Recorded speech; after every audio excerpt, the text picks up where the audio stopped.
सभी मसीह भाई बहनों को यीशु मसीह के नाम में मेरा वंदन है।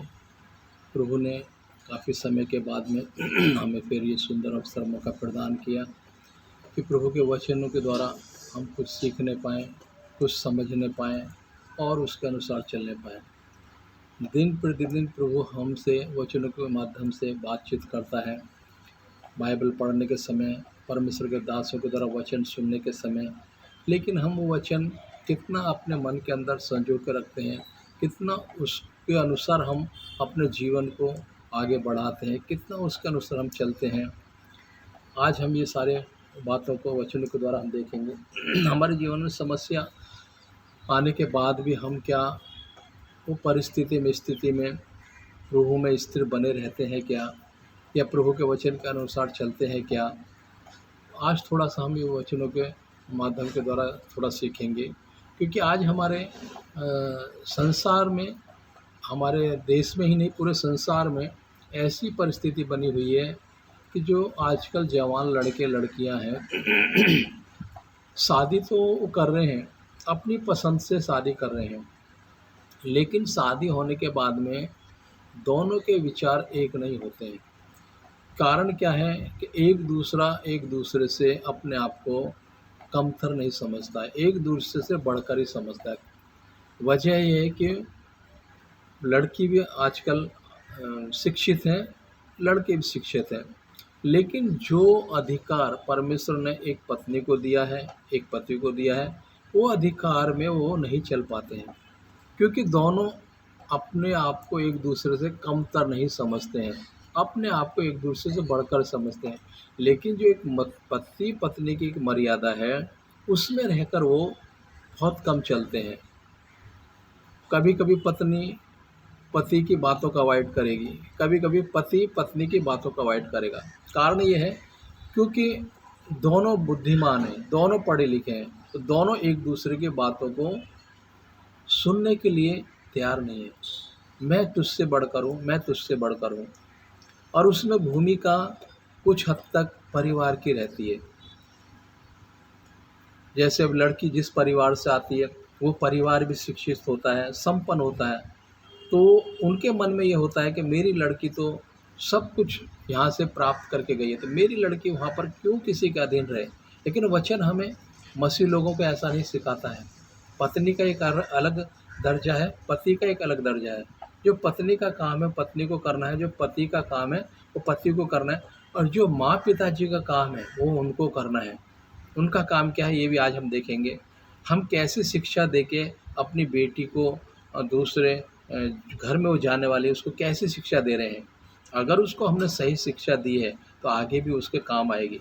यदि हमने उसको सही शिक्षा नहीं दी है, सही शिक्षा का मतलब वचन के द्वारा हमने उसको नहीं तैयार किया है, वचन के द्वारा बचपन से हमने उनको नहीं सिखाया है, तो आगे जाके उनके जीवन में बहुत सी समस्या होती हैं, और वही समस्या कारण होती है तलाक का, एक दूसरे से अलग हो जाते हैं।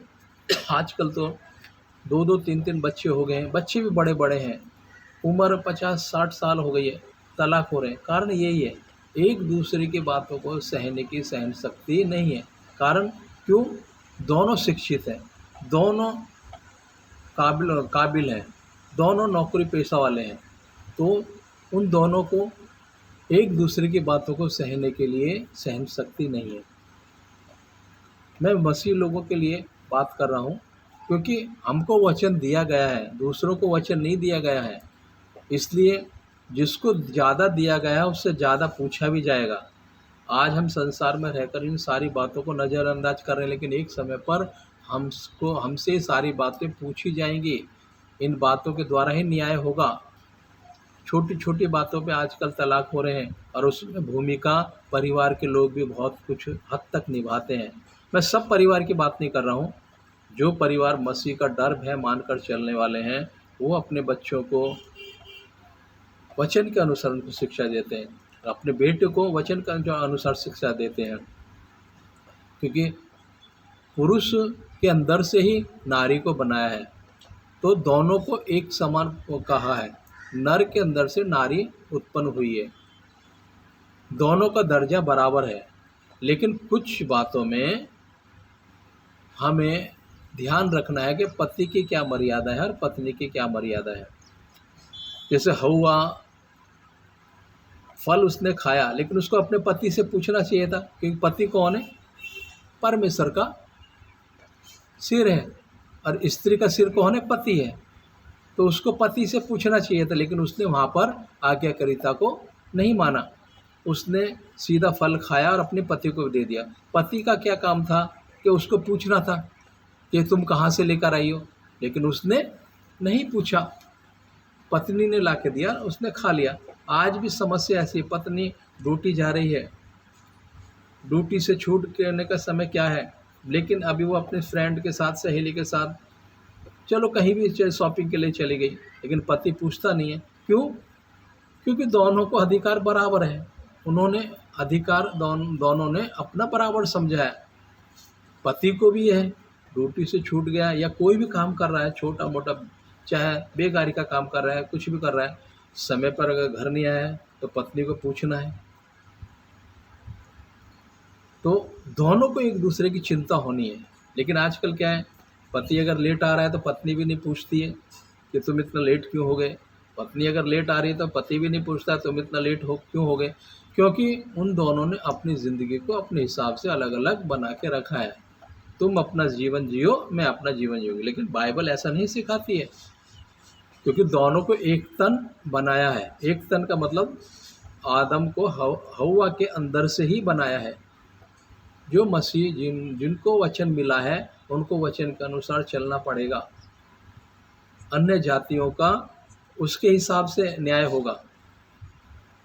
आज लव मैरिज कर रहे हैं, लव मैरिज करने के बाद भी, लव मैरिज का मतलब यही है ना, पसंद किया है हमने एक दूसरे को तब शादी कर रहे हैं। जब एक दूसरे को पसंद किया है, एक एक दो दो साल तक साथ में रहते हैं, फिर अलग होने का कारण क्या है? फिर भी तलाक हो रहे हैं, फिर भी अलग हो रहे हैं।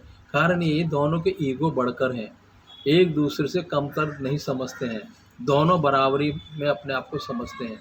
तो आज थोड़ा सा हम वचन के माध्यम से देखेंगे, ताकि प्रभु जिन परिवारों में ये स्थिति बनी हुई है, या आगे जो शादी करने वाले हैं कोई परिस्थिति से गुजरेंगे, तो वचन के अनुसार प्रभु उनको ये अपना जीवन आगे का जीने के लिए सहायता करेगा।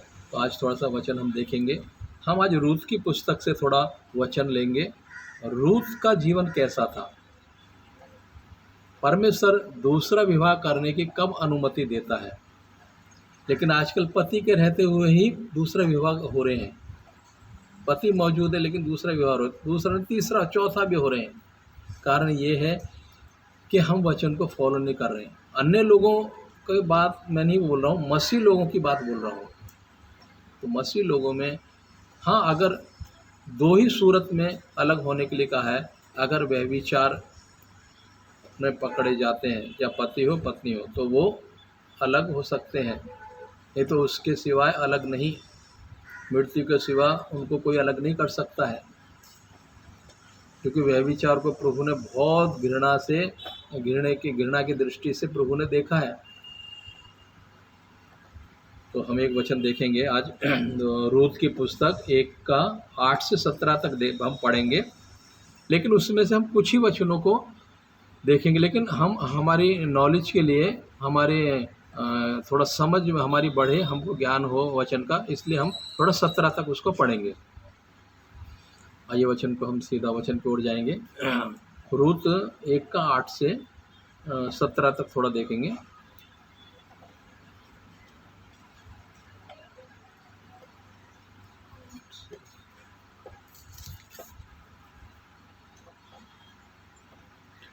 तब नवमी ने अपनी दोनों बहुओं से कहा, तुम अपने अपने मायके लौट जाओ, और जैसे तुमने उनसे जो मर गए हैं और मुझसे भी प्रीति की है, वैसे ही यहोवा तुम्हारे ऊपर कृपा करे। यहोवा ऐसा करे कि तुम फिर अपने अपने पति के घर में विश्राम पाओ। तब उसने उनको चूमा और वे चिल्ला चिल्ला कर रोने लगी, और उससे कहा, निश्चय हम तेरे संग तेरे लोगों के पास चलेंगे। नवमी ने कहा, हे मेरी बेटियों, लौट जाओ, तुम क्यों मेरे संग चलोगी? क्या मेरी कोख में और पुत्र है जो तुम्हारे तुम्हारे पति हों। हे मेरी बेटियों, लौटकर चली जाओ, क्योंकि मैं पति करने को बूढ़ी हूँ, और चाहे मैं कहती भी कि मुझे आशा है और आज आज की रात मेरे पति होता भी और मेरे पुत्र भी होते, तो भी क्या तुम उनके सियाने होने तक आशा लगाए ठहरी रहती और उनके निमित्त पति करने से रुकी रहती। हे मेरी बेटियों, ऐसा न हो, क्योंकि मेरा दुख तुम्हारे दुख से बहुत बढ़कर है। देखो, यहोवा का हाथ मेरे विरुद्ध उठाया। तब वे फिर से उठी और ओरपा ने तो अपनी सास को चूमा, परंतु रूत उससे अलग न हुई। तब उसने कहा, देख, तेरी जेठानी तो अपने लोगों और अपने देवताओं के पास लौट गई, इसलिए तू अपने जेठानी के पीछे लौट जा। रूत बोली, तू मुझसे यह विनती ना कर कि मुझे त्याग या छोड़कर लौट जा, क्योंकि जिधर तू जाए उधर मैं भी जाऊंगी, जहाँ तू टिके वहाँ मैं भी टिकूंगी। तेरे लोग मेरे लोग होंगे और तेरा परमेश्वर मेरा परमेश्वर होगा। जहाँ तू मरेगी वहाँ मैं भी मरूंगी और वहाँ मुझे मट्टी दी जाएगी। यदि मृत्यु छोड़ और किसी कारण मैं तुझसे अलग हूँ तो यहोवा मुझसे वैसा ही वरन उससे भी अधिक करे। आइए वचन के लिए प्रार्थना करेंगे। धन्यवाद प्रभु, धन्यवाद राजा, धन्यवाद राजा, राजाओं के राजा, प्रभुओं के प्रभु, इस समय के लिए प्रेम आपको धन्यवाद करते हैं प्रभु। ये सुंदर समय प्रभु आपने हमें ये वचन मनन करने के लिए दिया, उसके धन्यवाद करते हैं प्रभु जी। ये वचन के द्वारा प्रभु आप हम सभी से बातचीत कीजिए प्रभु जी। मुझे भी वचन बोलने के लिए प्रभु सहायता मदद कीजिए। मुंह मेरा हो, शब्द आपकी ओर से होने पाए। मैं नहीं, मुझ में होकर आप बातचीत करना प्रभु जी। हालेलुया। जिस आत्मा के द्वारा वचन लिखे गए उसी आत्मा के द्वारा इन वचनों को समझने के लिए, सुनने के लिए, सीखने के लिए और मुझे भी बोलने के लिए प्रभु जी सहायता मदद कीजिए। मुंह मेरा हो, शब्द आपकी ओर से होना पाए। मैं नहीं, मुझ में होकर आप बातचीत करना प्रभु। हर एक वातावरण को, मौसम को, परिस्थिति को, स्थिति को प्रभु आप अनुकूल बना कर देना। हर एक डिवाइजर प्रभु अच्छी तरह से कार्य करने पाए प्रभु जी। हाल कोई भी डिस्टर्बेंस, कोई भी रुकावट ना होने पाए। अच्छा बल, अच्छी तंदुरुस्ती, अच्छा स्वास्थ्य देना प्रभु जी, ताकि इन वचनों को अच्छी रीति से प्रभु मैं बोलने पाऊँ प्रभु जी। अच्छा प्रकाशन देना, पवित्र आत्मा आप मुझे चलाना, आप मेरी अगुवाई मार्गदर्शन करना प्रभु।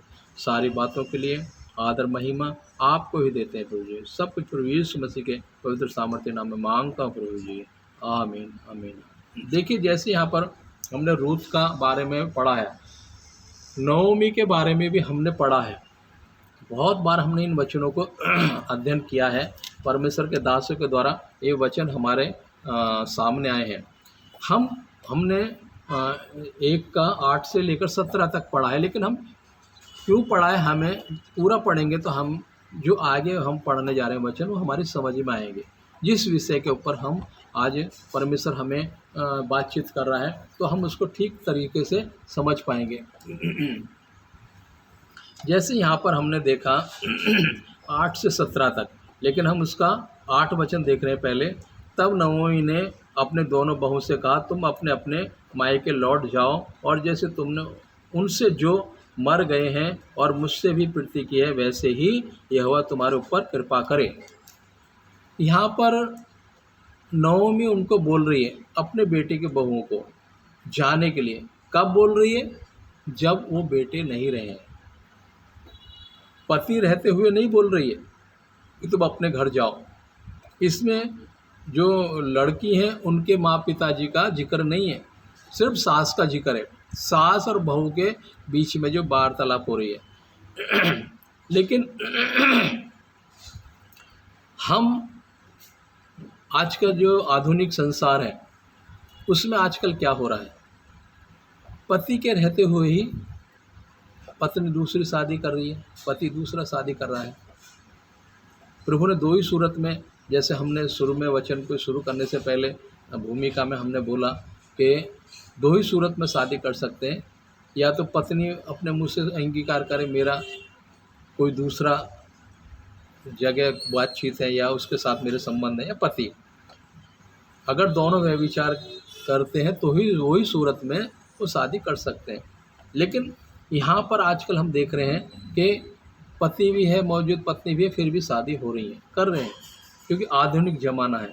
आधुनिक ज़माने की तरह से हमें नहीं चलना, हमें वचन के अनुसार चलना है।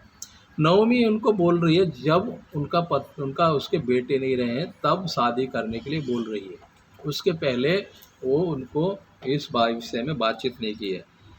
जैसे यहाँ पर हमने 8 में पढ़ा, तब नवमी ने अपनी दोनों बहुओं से कहा, तुम अपने अपने मायके लौट जाओ, अपने अपने मायके लौट जाओ। कब बोला है? तब उसके बेटे नहीं रहे हैं, क्योंकि उनको बच्चा भी नहीं हुआ है तब तक। मायके लौट जाओ, और जैसे तुमने उनसे जो मर गए हैं और मुझसे प्रीति की है, वैसे ही यहोवा तुम्हारे ऊपर कृपा करे। यहोवा ऐसा करे कि तुम फिर अपने अपने पति के घर में विश्राम पाओ। तब उसने उनको चूमा और वे चिल्ला चिल्ला कर रोने लगे। वो चिल्ला चिल्ला कर रोने लगे, क्योंकि दुख ऐसा है। उनको सास बोली अपने पति के यहाँ जाओ, लेकिन वो रो क्यों रही हैं? क्योंकि सास के द्वारा उनको ऐसी प्रीति मिली है कि वो वहाँ पर वापस जाने का इच्छुक नहीं है। लेकिन 2 बहू हैं, ये एक जाने की इच्छुक है, एक जाने की इच्छुक नहीं है। आज भी 2 तरह के लोग हैं। कोई बेटी बहू अच्छी तरह से अपने ससुराल में अपना जीवन बिताते, लेकिन ऐसी भी बेटियां हैं जो कि थोड़ा समस्या हो गई तो अपना सूटकेस उनका पहले से तैयार रहता है। पति ने अगर कुछ थोड़ा बोल दिया तो उनका सूटकेस तैयार है मायके जाने के लिए। ओरपा का हम यहाँ देखते हैं, ओरपा को भी उसकी सास ने बोला, वो चली गई, लेकिन रूत नहीं जा रही है, क्योंकि रूत परमेश्वर का भय मानने वाली स्त्री है। कि आगे चल के रूत के ही द्वारा रूत का जो वंश बढ़ेगा, उसमें से ही यीशु मसीह आने वाला है। तो परमेश्वर की योजना रहती है। यहाँ पर हम देखेंगे जैसे 9 में, यहोवा ऐसा करे कि तुम फिर अपने अपने पति के घर में विश्राम पाओ। तब उसने उनको चूमा और वे चिल्ला चिल्लाकर रोने लगी, और उससे कहा, निश्चय हम तेरे संग तेरे लोगों के पास चलेंगे, निश्चय हम तेरे संग तेरे लोगों के पास चलेंगे। कौन बोल रही हैं? दोनों बहुएं अभी तक बोल रही हैं। लेकिन आगे चल के जब हम देखते हैं तो यहाँ पर तब वे फिर से उठी, और ओरपा ने तो अपनी सास को चूमा, परंतु रूत उससे अलग न हुई। दूसरी जो बहू थी उसने अपनी सास को चूमा देकर वो अलग हो गई, अपने मैके चली गई। फिर उसके बारे में हम कोई बाइबल में जिक्र नहीं है। जिक्र किसका है? रूत का है।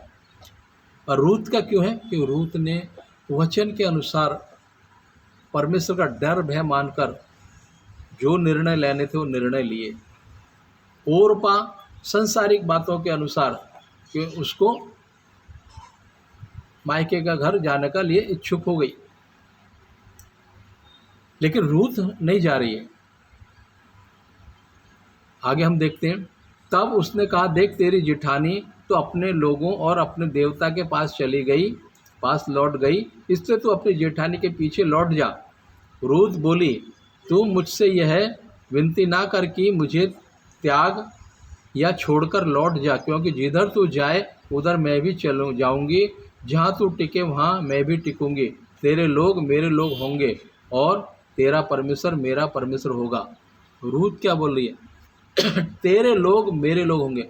ये दोनों जो स्त्री थी अन्य जातियों से आई थी। रूत को मालूम था अगर मैं वापस वहाँ गई तो मुझे फिर वो अन्य जातियों का जैसा ही करना पड़ेगा, लेकिन ओरपा चली गई, क्योंकि दोनों ये अन्य जातियों से ही विवाह किया था। क्योंकि क्यों परमेश्वर के दास लोग बोलते हैं कि मसीह लड़का या लड़की होना चाहिए जिससे हम शादी करते हैं। अन्य लोगों में शादी करने से समस्या आएंगी। ओरपा अपने वापस घराने में चली गई, वापस वो वही सब किए करती होएगी, लेकिन रूत नहीं गई। रूत ने यहाँ क्या बोल रही है? जहाँ तू टिकेगी तेरे लोग मेरे लोग होंगे और तेरा परमेश्वर मेरा परमेश्वर होगा। तेरे लोग मेरे लोग होंगे, तेरा परमेश्वर मेरा परमेश्वर होगा। ये कौन बोल रही है? रूत बोल रही है। उसकी जेठानी तो चली गई है।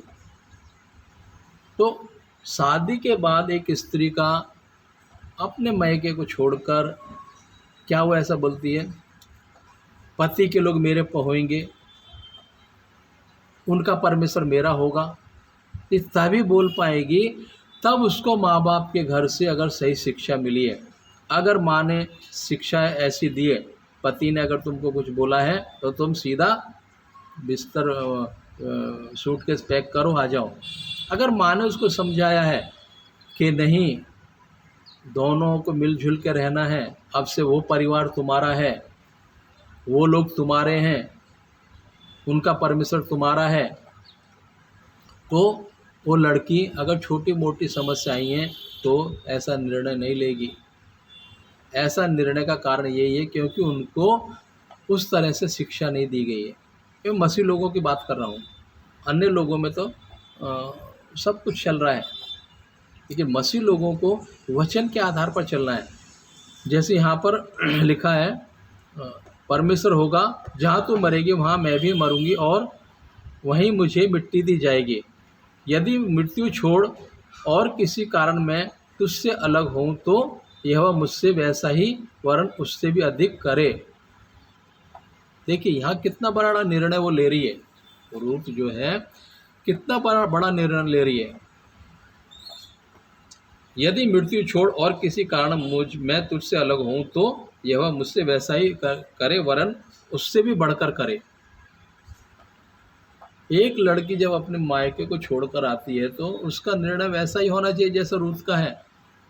हम आजकल जो हमारे बहू बेटियां रूथ का उदाहरण देती हैं, लेकिन रूथ के समान तकलीफ उठाने को तैयार है क्या? पति के रहते हुए वो अलग होने को तैयार हैं, और उसका कारण परिवार के लोग भी बहुत होते हैं क्योंकि उनको उस तरह से वो शिक्षा नहीं देते हैं। अगर हम अपने बच्चों को सही शिक्षा दें, सही तालीम दें वचन के अनुसार, तो जो समस्या जीवन में आती हैं उन समस्याओं को लोग फेस कर पाएंगे, उन समस्याओं से निपट पाएंगे और अपना जीवन को बेहतर बनाने पाएंगे। लेकिन उनको समस्या नहीं मिलती, उनको शिक्षा नहीं मिलती है। उसका परिणाम क्या होता है? आज कितने तलाक हो रहे हैं, कितने पति पत्नी अलग हो रहे हैं। तो हम रूथ का उदाहरण क्यों आज हमने लिया है, और कई बार हमने परमेश्वर के दासों के द्वारा सुना है, रूथ ने नाओमी को बोला तेरे लोग मेरे लोग होंगे, तेरा परमेश्वर मेरा परमेश्वर होगा। मृत्यु को छोड़ हमें कोई अलग नहीं कर सकता। पति पत्नी का भी वही है, मृत्यु को छोड़ पति पत्नी को कोई अलग नहीं कर सकता है। हमें उस बारे में सोचना भी नहीं है। सिर्फ एक ही बात से अलग हो सकते हैं, अगर कोई व्यभिचार दोनों ने किया है, पति पत्नी के होते हुए दूसरी स्त्री के साथ में है, या पत्नी पति के होते दूसरे पति के साथ में है, तो ये सूरत में वो अलग हो सकते हैं वचन के आधार पर। लेकिन और किसी घर में छोटी मोटी लड़ाई के, या सास ने कुछ बोल दिया, या पति ने कुछ बोल दिया, या परिवार के किसी ने कुछ बोल दिया, ये समस्याओं को लेकर अलग होने के लिए परमेश्वर का वचन हमें आज्ञा नहीं देता है। लेकिन आज बहुत से परिवारों में बहुत बड़ी बड़ी समस्या हो गई है। पति पत्नी छोटी छोटी समस्याओं को लेकर अलग हो गए। कारण क्या हुआ है कि इतना तनाव बढ़ गया है कि पति ने कुछ कर लिया या कहीं कहीं पत्नी ने कुछ कर लिया। कारण क्या हुआ? एक दूसरे को दोनों समझ नहीं पाए। उसमें भूमिका परिवार की भी बहुत रहती है। परिवार के लोगों को, लड़के वालों को लड़के को उस तरीके से समझाना चाहिए, लड़की वालों को भी समझा के, ज़्यादातर दायित्व लड़की, क्योंकि वो दूसरे घर में जाती है, दूसरे परिवार में उसको मैनेज करना होता है। तो सारी बातें अगर रूथ के हिसाब से हम वो लड़की को सिखाते हैं, जैसे रूथ ने कितनी समस्या सही, कितनी तकलीफ सही, लेकिन आगे जाकर उसका प्रतिफल उसको मिला। यीशु मसीह उसके वंश में से उत्पन्न पैदा हुआ। आगे का वचन में हम देखेंगे जब, तो एक वचन हम देखेंगे, वचन के अनुसार हम आगे चलेंगे। इफिसियों 5:21 और 22।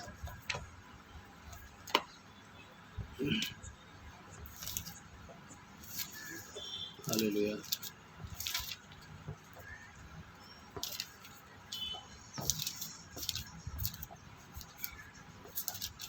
पाँच का 21। मसीह के भय से एक दूसरे के अधीन रहो। मसीह के भय से, अगर परमेश्वर का भय है तो ही पति पत्नी एक दूसरे के अधीन रह सकते हैं। अगर परमेश्वर का भय नहीं है तो अपनी अपनी मर्जी से चलेंगे। अगर मसीह का भय है तो ही वो एक दूसरे के अधीन रहेंगे। जैसे यहाँ पर लिखा, मसीह के भय से एक दूसरे के अधीन रहो। एक दूसरे के अधीन रहो, कुछ भी करो एक दूसरे का डर भय मान के करो। मसीह का डर भय मान के करो, क्योंकि कोई नहीं देख रहा है। पति नहीं देख रहा है पत्नी को ड्यूटी में कहाँ जा रही है, पत्नी नहीं देख रही है पति कहाँ जा रहा है, लेकिन एक देख रहा है परमेश्वर। उसका डर भय मान के उसके अधीन रहना है। एक दूसरे के, परमेश्वर का डर भय मान के एक दूसरे का अधीन रहना है। तो हम गलती नहीं कर पाएंगे, क्योंकि हमें पता है डर रहेगा। कोई नहीं देख रहा है लेकिन परमेश्वर तो देख रहा है। सब बातों का न्याय एक दिन उसके सामने होना है। एक वचन हम देखेंगे इफिसियों 6:4। हे बच्चे वालों, अपने बच्चों को रिश्त न दिलाओ, परंतु प्रभु की शिक्षा और चेतावनी देते उनका पालन पोषण करो। प्रभु की शिक्षा देते उनका पालन पोषण करो। क्या हम प्रभु की शिक्षा उनको दे रहे हैं क्या? आज हम अपने बेटे को बेटियों को इन वचनों के अनुसार उनको शिक्षा दे रहे हैं क्या? अगर शिक्षा दे रहे हैं तो ये नौबत नहीं आएगी। कभी कभी बाहर से भी काम होता है। वो कब होता है? जब उनको शिक्षा प्रॉपर नहीं मिल रही है। अगर मान लो लड़की को मिल रही है, लड़के को नहीं मिल रही, तो वो लड़की को तो वचन मालूम है, लड़के को मालूम नहीं है, तो दोनों में तकरार होएगा। लड़के को मालूम है, लड़की को मालूम नहीं, तो भी होगा। दोनों को मिलना चाहिए, दोनों को शिक्षा मिलनी चाहिए, तो जीवन अच्छी तरह से आगे बढ़ा पाएंगे। एक वचन और हम देखेंगे, कुरिन्थियों 1:1-5 तक। हालेलुया। 1 कुरिन्थियों 1:1-5 तक।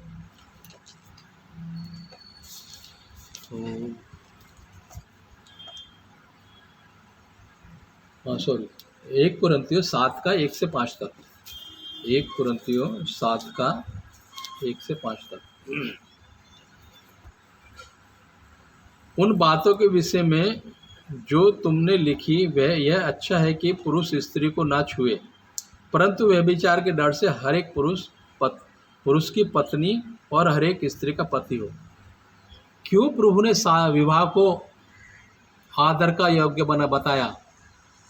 क्योंकि व्यभिचार के डर से पुरुष और स्त्री बिना शादी के व्यभिचार ना करके, व्यभिचार को हमने जैसे शुरू में पढ़ा है, व्यभिचार को प्रभु ने बहुत अलग एक दृष्टि से देखा है। व्यभिचार के लिए क्षमा नहीं है। जैसे यहाँ पर लिखा है, उन बातों के विषय में जो तुमने लिखी यह अच्छा है कि पुरुष स्त्री को ना छुए, परंतु व्यभिचार के डर से हर एक पुरुष की पत्नी और हर एक स्त्री का पति हो। व्यभिचार के डर से हर एक पुरुष का पत्नी हो, हर एक पत्नी का पुरुष हो, ताकि वो व्यभिचार ना करे, बाहर जाकर कुछ गलत ना करे।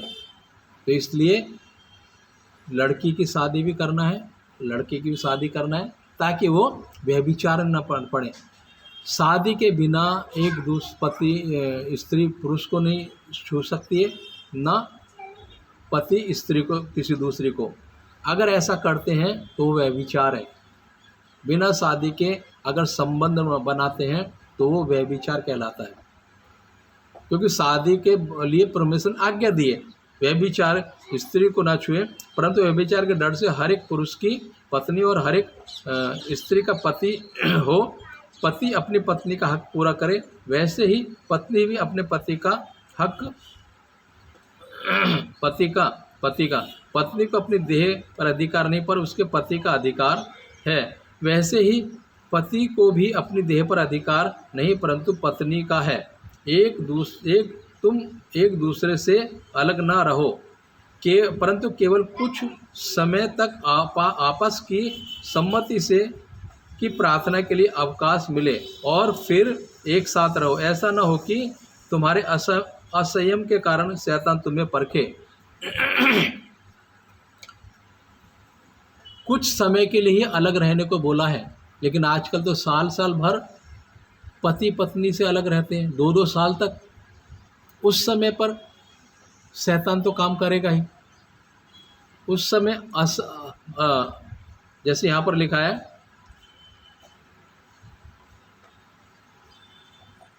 स्त्री को न छुए परंतु व्यभिचार के डर से। अगर 1-1 साल तक पति पत्नी के पास नहीं है और पत्नी पति के पास नहीं है, तो पूरे चांस है उनको गलत रास्ता चुनने का। शैतान वहाँ काम करेगा ही। इसलिए प्रभु ने कहा है, पति पत्नी तुम एक दूसरे से अलग ना रहो, परंतु केवल कुछ समय तक आपस की सम्मति से अलग रहो। कुछ समय के लिए ही। वो समय कौन सा है? प्रार्थना का समय, वचन पढ़ने का समय। कुछ समय के ही लिए हम अलग रह सकते हैं, नहीं तो प्रभु ने अलग रहने के लिए अनुमति नहीं दिया है। लेकिन आज कुछ घरों में हम देख रहे हैं, पति हजारों किलोमीटर दूर है, पत्नी हजारों किलोमीटर दूर है, कुछ समय के लिए मिलते हैं बस, वे 10-12 दिन के लिए, फिर अपना अपना जगह में चले जाते हैं। वहाँ पर शैतान को पूरा अवसर मिलता है काम करने का। दोनों गलत रास्ता अपना सकते हैं, तो हमें वो अवसर नहीं देना है। प्रभु पति पत्नी को अलग करने के लिए इच्छुक नहीं है। अगर कोई ये सलाह देता है, मेरी बेटी मेरे पास रहेगी, मेरा बेटा मेरे पास रहेगा, तो वचन का उल्लंघन कर रहा है। अगर छोटी मोटी बातों को लेकर, छोटे मोटे वाद विवादों को लेकर, अगर लड़के वालों की तरफ से कोई बोलता है नहीं हमारा बेटा हमारे साथ रहेगा, या लड़की वालों, खासकर लड़की वालों की तरफ से, मुझे जहाँ तक अनुभव है, ये शिकायतें वहाँ से ज़्यादा आती हैं। लड़के, ऐसा नहीं लड़के वालों की तरफ से नहीं है, लड़के वालों की तरफ से है, लेकिन परसेंटेज ज़्यादा लड़की वालों की तरफ से है। क्योंकि परमेश्वर ने क्या कहा है? दोनों एक दूसरे का अधीन रहना है, लेकिन अधीन रहना हमको स्वीकार नहीं है। उसमें परिवार के लोग भी भूमिका अच्छी तरह खास निभा देते हैं। कुछ बातों को जाने बिना ही निर्णय ले लेते हैं कि मेरी बेटी मेरे पास रहेगी।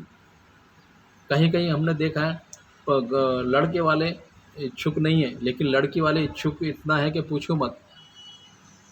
उस समय पर ये वचन का वो लोग उल्लंघन कर रहे हैं। अगर मसीह में है तो उनको ये वचन का पालन करना है।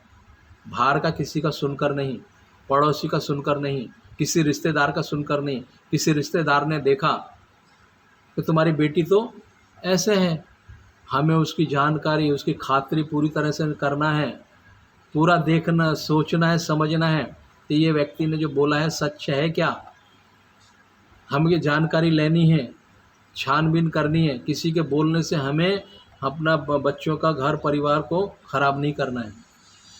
शैतान ऐसे ही काम करता है, और ऐसे ही काम करने का परिणाम क्या हुआ है? बहुत से घर आज बर्बाद हैं, बहुत से घरों में तनाव है। अच्छा खासा ठीक से चल रहे थे, लेकिन किसी ने आके बोल दिया ऐसा ऐसा है, लेकिन हमने उसकी छानबीन नहीं करी, जानकारी अच्छे से नहीं करी। तो आज ये वचन उन सभी के परिवारों के लिए है। तो हम पहले वचन को हम उठा के देखना है, वचन के अनुसार चलना है। हम अलग अलग रहने के लिए पति पत्नी को प्रभु ने नहीं बनाया, एक साथ रहने के लिए बनाया। अगर जो उनको अलग अलग करने का ख्याल भी करता है, तो वो प्रभु का दंड का भागीदार होगा।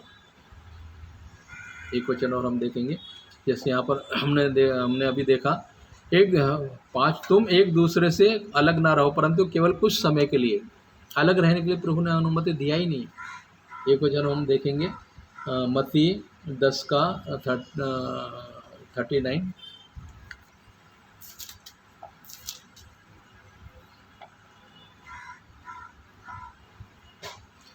जो अपने प्राण बचाता है वह उसे खोएगा, और जो मेरे कारण अपना प्राण खोता है वह उसे पाएगा। जो प्रभु के लिए अपना प्राण देगा, यानी कि वचन के अनुसार चलेगा। वचन के अनुसार चलने में तकलीफ भी आएंगी, समस्याएं भी आएंगी। हम वचन का पालन करेंगे तो समस्या जरूर आनी है, यीशु मसीह को भी आई, हमें भी आएंगी। लेकिन जो उसका पालन करेगा, जैसे यहाँ पर 39 में लिखा है, वह उसे खोएगा, और जो मेरे कारण अपना प्राण खोता है वह उसे पाता है। जो मसीह के वचन के कारण दुख उठाता है वो अपना प्राण बचाएगा, क्योंकि वचन क्या है? जीवन है, और वो जीवन हमारे अंदर है। हम मसीह में हमारा क्या है? जीवन है। और मसीह को कौन है? वचन है। और वचन कौन है? मसीह है। अगर वचन हमारे अंदर है और वो उसके अनुसार हम चल रहे हैं तो हम अपने प्राण को बचाएंगे। अगर वचन के अनुसार नहीं चल रहे हैं तो हम अपने प्राण को खोएंगे। जैसे हमने पीछे के वचन में पढ़ा है, वचन का पालन अगर पति पत्नी ठीक से नहीं कर रहे तो उनके जीवन में भयंकर समस्या आ सकती है। तो हमें वचन का पालन करते हुए अपने जीवन को आगे बढ़ना। जो अपने प्राण बचाता है वह उसे खोएगा, और जो मेरे कारण अपना प्राण खोता है वह उसे बचाएगा। मसीह के वचन के कारण, मसीह के जो उपदेश दिए वचन, उनके कारण अगर जो चलता है तो वो अपने प्राण को बचाएगा। जैसे वचन में लिखा है, दोनों एक अलग नहीं होना। अगर वो वचन का पालन करते हैं तो अपने परिवार को बचाएंगे, अपने गृहस्थी को बचाएंगे, अपने घरेलू जिंदगी को बचाएंगे और परिवार को बचाएंगे। एक वचन और हम देखेंगे, व्यवस्था विवरण 11 का 18-19।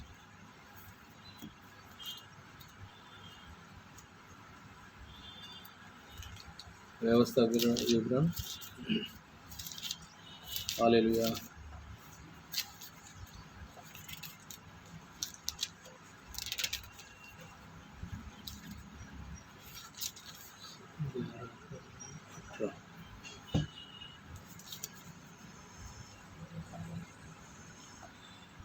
इसलिए तुम मेरे ये वचन अपने अपने मन और प्राण में धारण किए रखना, कि चिन्ह के रूप में अपने हाथों पर बांधना, और वे तुम्हारे आँखों के मध्य में टीके का काम दें।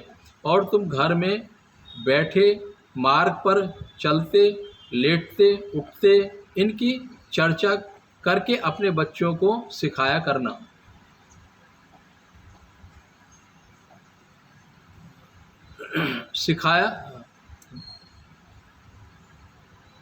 चर्चा करके अपने बच्चों को सिखाया करना। देखिए यहाँ पर 18 में कितना सुंदर, और उससे भी ज़्यादा, तुम घर में बैठे, मार्ग पर चलते, लेटते, उठते इनकी चर्चा करके अपने बच्चों को सिखाया करना। हर समय अपने बच्चों को ये वचनों की चर्चा करते हुए सिखाया करना। क्या आज हम अपने बच्चों को ये चर्चा कर रहे हैं उनके साथ में? हम चर्चा किसकी करते हैं? घर में बैठ के जो पिक्चर देखते हैं शाहरुख खान की, जो हीरोइन, उनकी चर्चा करते हैं, उनका उदाहरण देते हैं। मेरी बेटी किसकी तरह है? फलानी हीरोइन की तरह। मेरा बेटा किसकी तरह है? शाहरुख खान की तरह। लेकिन हम चर्चा वचन के अनुसार करते हैं। मेरी बेटी रूथ की तरह है क्या? मेरा बेटा परमेश्वर के वचन के अनुसार चलता है क्या? अगर हम चर्चा अपने बच्चों से वचनों के द्वारा करेंगे, निश्चित हम अपने बच्चों को एक अच्छा भविष्य, अच्छा जीवन दे पाएंगे। जैसे यहाँ पर 18 में हम देख रहे हैं, व्यवस्था 11 का 18 और 19 में, इसलिए तुम मेरे ये वचन अपने अपने मन और प्राण में धारण किए रखना, और चिन्ह के रूप में अपने हाथ पर बांधना। हम जब भी कोई काम करेंगे हमको स्मरण आएगा। हमारा हाथ अगर कुछ गलत काम के लिए जाएगा तो हमको वो वचन स्मरण आएगा। हमें वो हाथ के द्वारा गलत काम हम नहीं कर पाएंगे। हमारा हाथ पर बांधना, और वे तुम्हारे आँख के मध्य में टीके का काम करें। हमारे आँख के मध्य में टीके का काम करेंगे। हमारी दृष्टि कहीं गलत जगह पर जा रही है तो वचन हमें याद दिलाएगा। कब? जब वो वचन हमारे अंदर रहेगा, वचन हमारे माथे पर टीके के समान रहेगा, हमेशा हमारे मन के अंदर वो वचन रहेगा। तो जब भी कोई बुरे ख्याल हमारे मन में आएंगे तो वचन हमें सतर्क सावधान करेगा। वचन कौन है? परमेश्वर है। अगर हमने अपने बच्चों को वचन सिखाए हैं तो ये समस्या परिस्थिति जीवन में आते समय उनको ये वचन याद आएंगे। जैसे 19 में वचन में हम देख रहे हैं, और तुम घर में बैठे, मार्ग पर चलते, लेटते, उठते उनकी चर्चा करके अपने बच्चों को सिखाया करना। क्या हम ऐसा सिखा रहे हैं क्या? हमने तो बच्चों के बारे में, भविष्य के बारे में, कोई इंजीनियर, कोई डॉक्टर, कोई वकील, वो सब सोच के रखा है। वो भी ठीक है, अच्छी बात है, लेकिन ये सब वो अच्छा कब बन पाएंगे? वचन जब उनके अंदर रहेगा। एक अच्छा डॉक्टर कब बन पाएगा? जब वचन उसके अंदर है, नहीं तो वो भी कुछ दूसरा ही काम करेगा। आजकल हम देख रहे हैं, एक अच्छा वकील जब भी बन पाएगा कि वचन का डर है उसके अंदर रहेगा, परमेश्वर का। एक अच्छा बिजनेसमैन जब भी बन पाएगा, ईमानदार बिजनेसमैन, जब परमेश्वर का वचन उसके अंदर रहेगा। तो हमें अपने बच्चों को ये वचन सोते उठते बैठते हर समय, जब भी हमें मौका मिलता है, वचन उनको स्मरण कराना है, याद कराना है। क्या हम ऐसा कर रहे हैं? नहीं कर रहे हैं, तो आज से हमें ये वचन स्मरण करना है। तो आज जो समस्या आ रही है, तलाक की समस्या आ रही है, ये कुछ हद तक हम कम कर सकते हैं। सांसारिक तौर पर नहीं, सांसारिक तौर पर तो बढ़ते जा रहा है, लेकिन वचन ही कम कर सकता है। वचन के सिवाय कोई रास्ता नहीं है, परमेश्वर के सिवाय कोई रास्ता नहीं। एक वचन और पढ़ के हम समाप्त करेंगे, रूत 4 का 15-16।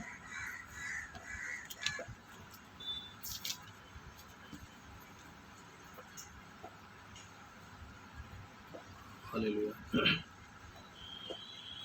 और यह तेरे जी ले आने वाला और तेरा बुढ़ापे में पालने वाला हो, क्योंकि तेरी बहू जो तुझसे प्रेम रखती और 7 बेटों से भी तेरे श्रेष्ठ है, उसी का यह बेटा। फिर नओमी उस बच्चे को अपनी गोद में रखकर उसकी दाई का काम करने लगी, और उसकी पड़ोसिनों ने यह कहकर नाओमी के एक बेटा उत्पन्न हुआ, लड़के का नाम आबेद रखा, ईसे का पिता और दाऊद का दादा वही हुआ। देखिए, आगे चल के जब परमेश्वर ने उसको आशीष किया रूत को, तो उसके ही वंश से दाऊद निकला, और दाऊद के वंश से कौन? यीशु मसीह। ये कब हुआ? जब उन्होंने, रूत ने धीरज के साथ अपनी सास को बोला, तेरे लोग मेरे लोग होंगे, तेरा परमेश्वर मेरा परमेश्वर होगा। लेकिन ओरपा चली गई। ओरपा का कहीं जिक्र है? पूरी बाइबल में नहीं जिक्र है।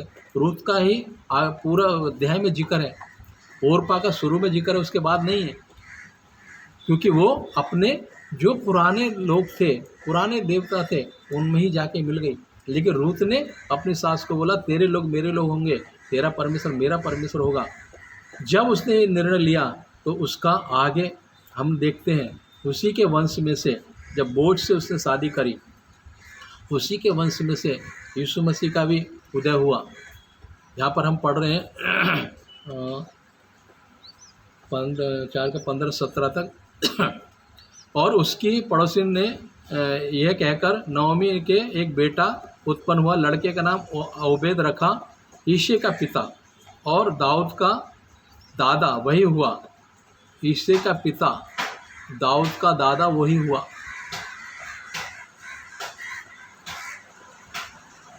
आज हम ये वचन के द्वारा हमने क्या सीखा है? अगर हम धीरज के साथ, धैर्य के साथ, समस्या जीवन में आती है, रूत के जीवन में समस्या आई। बोझ के खेत में वो धान चुनने के लिए गई, वहाँ उसकी मुलाकात उसके बोझ से हुई। धीरज धर के वो अपनी सास के घर में रुकी रही। उसने आगे जाने का निर्णय नहीं लिया, परमेश्वर के अनुसार उसने निर्णय लिया। परमेश्वर के अनुसार निर्णय लिया तो आगे उसका वंश बढ़ा, परिवार बढ़ा, और उसके परिवार में से ही प्रभु ने उसके लिए पति दिया। और वो एक माध्यम हुई। बाइबल में हम पढ़ते हैं, रूत के ही वंश से, रूत और बोझ के वंश से ही यीशु मसीह का उदय हुआ। तो आज अगर हम धीरज से परमेश्वर के बाट जोते हैं, परमेश्वर को अपने जीवन में कार्य करने देते हैं, तो प्रभु हमारे भी वंश को आगे बढ़ाएगा। हमारे वंश संपन्न वंश होगा, प्रभु का डर भय मानने वाला होगा। हमारा भी परिवार परमेश्वर का भय मानकर चलने वाला परिवार होगा, यदि हम रूत के जैसा अगर चलते हैं तो। अगर नहीं तो हमारा वंश भी तितर बितर होगा। जैसे ओरपा वापस अपने मायके चली गई, वापस वो अपने जो देव देवता थे उसी उनमें जाकर मिल गई, क्योंकि वो उनमें से ही निकल के आई थी। ये दोनों बहुएं अन्य जाति थी, अन्य जाति से आई थी, लेकिन रूत ने अपने मन को परिवर्तित किया, अपने विचारों को बदला, अपनी सोच को बदला। उसने नओमी को जवाब दिया, तेरे लोग मेरे लोग होंगे, तेरा परमेश्वर मेरा परमेश्वर होगा। तो आज हम ये वचन के द्वारा प्रभु ने हम सभी से बातचीत की, इसके लिए मैं प्रभु को धन्यवाद देना चाहता हूँ और आप सभी को मैं धन्यवाद देना चाहता हूँ। कुछ हद तक प्रभु ने ये वचन के द्वारा बातचीत की है, जितना प्रकाशन प्रभु ने मुझे दिया उसके लिए मैं धन्यवाद देना चाहता हूँ। क्योंकि आज अगर ये वचन सुनकर कोई परिवार बचता है, कोई पति पत्नी ये अलग होने से बचते हैं, तो प्रभु को ये सारी महिमा मिले। ये वचन बोलने का जो एक कारण है, प्रभु उसमें प्रभु आशीष करे सभी को, सुनने वालों को। ये वचन के लिए थोड़ा प्रार्थना, छोटी सी प्रार्थना करेंगे।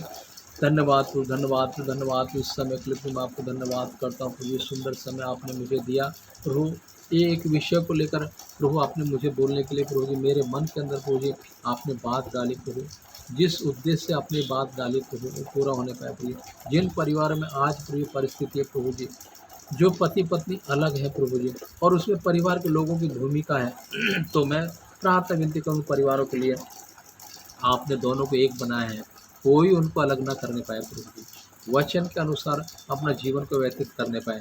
और माँ पिताजी भी, चाहे पत्नी की तरफ से हो चाहे पति की तरफ से हो, बच्चों को परमेश्वर का डर भय मानकर चलने के लिए उनको शिक्षा देने पाए, वचन के अनुसार उनको शिक्षा देने पाए, ना कि भारी लोगों को सुनकर, भारी लोगों की बात सुन समझकर, बिना देखे सुन समझकर कोई निर्णय लें, उनको अलग करने का प्रयास करें। अगर ऐसा वो करते हैं तो प्रभु उनसे बात करेगा।